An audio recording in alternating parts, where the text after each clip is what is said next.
I saw a video of Peter Obi today. He said something that's actually been following him for years. You're very stingy. He addressed one word political enemy have been trying to use to destroy him.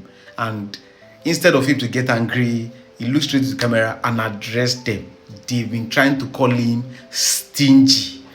Today we are going to take 3 points from what Peter Obi said. Will you keep quiet? We are going to test them against facts and against actual record and against the numbers, because anybody can talk, but Peter Obi governed a state for 8 years and that record does not lie. So stay with me, because at the end of this video you see why this man is very different, whether you support him or not. For 3 things. Number 1, office where be my office for governor. Where be my own office? So you hear me say, they born and before something happened. The house where they live, maybe number 2, something happened. Office, yes, they had a problem. Some people lost some. When I begin that office, they get the budget. When they approve to repair that office, 298 million naira. When I come and say we no get money, so I say, Oga, leave this office, make I take my hand repair. It cost me 43,200,000 from 298 million. It cost me 43,200,000. They say I don't do and do process. I say what? Okay, that's enough. Welcome back to my channel. This is Adeoti Abayomi. I cover politics, I cover current affairs. I base on facts and balance. No propaganda, no sentiment. Subscribe, hit the notification bell so you never miss a video when I drop one. Today we are doing something a little different. We are not just reacting to Peter Obi's video. We are going deeper. We are asking questions, and we want to know if his record back up what he's saying. Let's find out. So you know, as I do here, I treat it by section. Section number 1, where did the stingy come from? Before we get into Peter Obi's response, let me give you a full history of this accusation, because it did not just start recently.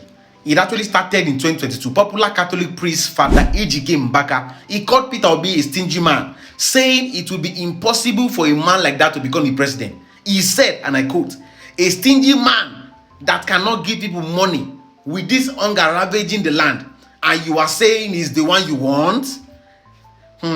Now, why did Father Mbaka say that? Because Peter Obi refused to be emotionally blackmailed at Mbaka's church in 2018 and 2019. He would not drop large sum of money at the altar as other politicians did, and Mbaka took it personally. Then in January 2023, President Tinubu picked it at his campaign rally in Akure. Tinubu said Obi saved money instead of saving people, comparing him to a wicked parent who withhold money in his hand and allow his children to starve to death. And most recently, Peter Obi addressed it again in his words in May 2026. He wrote, "Why is prudent management of resources, especially when invested in critical areas like education and healthcare, wrongly labeled as stinginess?" So this accusation has followed him for years. He has never stopped answering it. Now, let's look back at the answers. Section 2, Peter Obi's point of public money must serve the public. Yeah, say you know the share money. No, be stingy. There are people. There's difference between stingy and what they call prudence and accountability in managing public affairs. Okay. What Peter Obi said is the foundation of everything, which is there is a difference between being stingy with your own money and being careful with public money. He said it clearly on Channels Television. This is what he said. It depends on what you are stingy about. It is not the issue of perception. It is the issue of managing public money. When you are talking about public money must be used for the public good. It is money meant to rebuild school, construct roads, provide health facilities, and support small businesses. Now, let that sink in for a moment. Because in Nigeria, we have normalized politicians who spray money at rallies, drop millions at church altars, rent private jets and with public funds, and host lavish events at the expense of the state. We call that generosity. But when a governor refuses to do those things and instead channel those money into schools, into hospitals, we call that man stingy. Peter Obi is saying, I am not stingy. I refuse to spend your money on things that do not benefit you. And if that's stinginess, then Nigeria need more of it. Section number 3, Peter Obi's point of saving is not wickedness. Number 3 item will say, are they safe? I said from day 1. You know, for Nigerian constitution, no saving, no. Then I go to park. Anything where you get to share. For Nigerian constitution. Quote me, there's no place in our constitution where they say saving. Everything. You see, Peter Obi started saying that saving government money is not wickedness. It is responsibility. When President Tinubu called him wicked for saving money, Peter Obi responded straight They said I'm stingy. We are not out here to steal the nation's wealth. All we want to do is to use the nation's money for our people and the development of this country. And then he said something that was almost funny but completely serious. Speaking to traditional rulers in Anambra, he said, they said I'm stingy. I said they didn't say I was extravagant or that I embezzle public fund. Only that I am stingy. And I tell you, the presidency of our country needs a stingy person. He flipped the insult into a qualification. And he was right to do it. Think about Nigeria's current debt situation. Nigeria's public debt has now crossed 144 trillion naira. We are spending billions on debt servicing.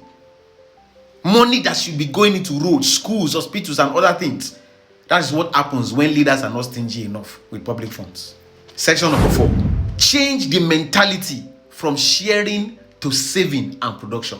From day one, you know, for Nigerian constitution, no saving, no. When I go to park, anything where you get to share. For Nigerian constitution. What to me, there's no place in our constitution where they say saving. So everything must be shared. But I call my people and say, this money where we get for money for everything, not be for only this generation. It's for future, our children yet on board. So anywhere we get money for this state, we go take 5% put side. They say no, say never do people where they are. So I said they say, even some people say, waiting, when the children come, anything they see. I said, when you go save. So this 3 items. This is the most visionary of all 3 points, and the one that most Nigeria either miss or do not fully understand. Peter Obi said, saving money is not in the constitution of Nigeria, but my presidency will change our sharing mentality to saving and production mentality. This is huge because Nigeria's entire political culture is built around sharing. Share the oil, share the national money, share the allocation, share the national cake, share the contract, share the positions. Everybody just want to share. I chop my own, you chop your own. Nobody's asking who is producing. Peter Obi is saying the problem is that Nigeria does not have enough money. If you notice, he kept saying we don't have enough money. There was no money, we don't have money. The problem is that Nigeria has a culture of consumption and not a culture of production. And until that changes, no amount of oil revenue will be enough. Despite us having Dangote refinery, it will not be enough. And that is not just a political talking point from him. This is actually what he demonstrated in Anambra State. That leads us to section number 5. Now, let's test his record, right? This is the part of the video that will settle all arguments. You know they say results settle all arguments because you do not have to take Peter Obi's word for it. Don't take it for anything. His 8 years as Anambra State governor left a record that you can go verify. Let's take it one by one. On fiscal management. Fiscal management. Peter Obi initiated a sub-sovereign wealth saving fund, the first of its kind in sub-Saharan Africa. Under his watch, the Debt Management Office rated Anambra as the Nigeria least indebted state. He neither borrowed nor raised bonds for projects, yet left 75 billion in state coffers at handover in 2015. He left over about $150 million in saving with no unpaid salary, no unpaid pension. Let me repeat that again. He left office with 75 billion in the account, zero debt, zero unpaid worker, and in Nigeria, that is not stinginess. That is a miracle. What about education? Obi's government moved Anambra's national WAEC ranking from 26th place all the way to 1st place.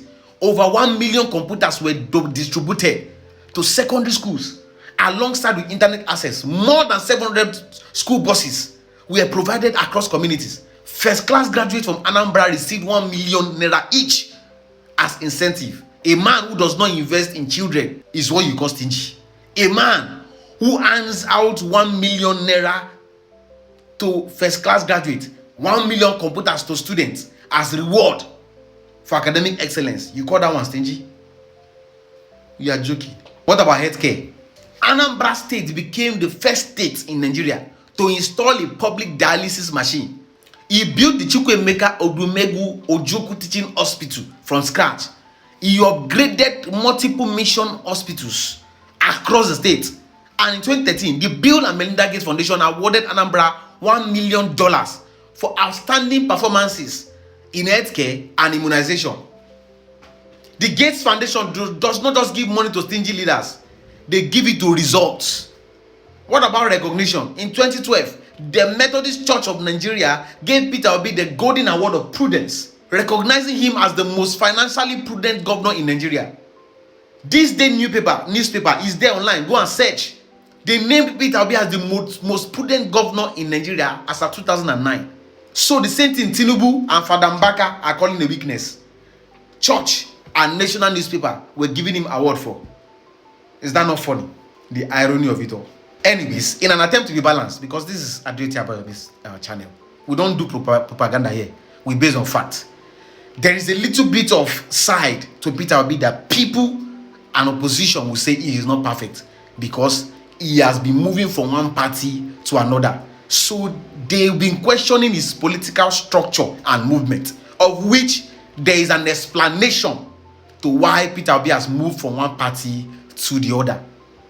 You are fair to want to criticize him for that, but there's an answer for it. But whether he's stingy or prudent, the Anambra state record closes that argument. A man who left 75 billion naira in the treasury, built teaching hospital from scratch, took his state from 26th to 1st in education, and received international recognition for financial discipline. That man, to me, you can't call him stingy. He's exactly what Nigeria has been asking for and never getting. A leader who treats public money like it belongs to the public.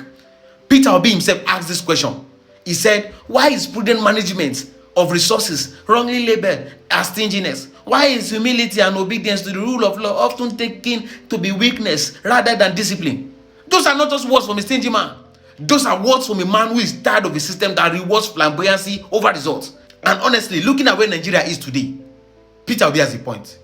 There are no maybes, he has a point. Now I want to hear from you guys. Drop your answer in the comment section right now. Do you think Peter Obi is stingy? Or do you think Nigeria actually needs this kind of leader in 2027? And if you are not an Obi supporter, it's also fine. Welcome. And you actually watch this time. Well done. Do me a favor. Tell me who you think is better than Peter Obi. Why?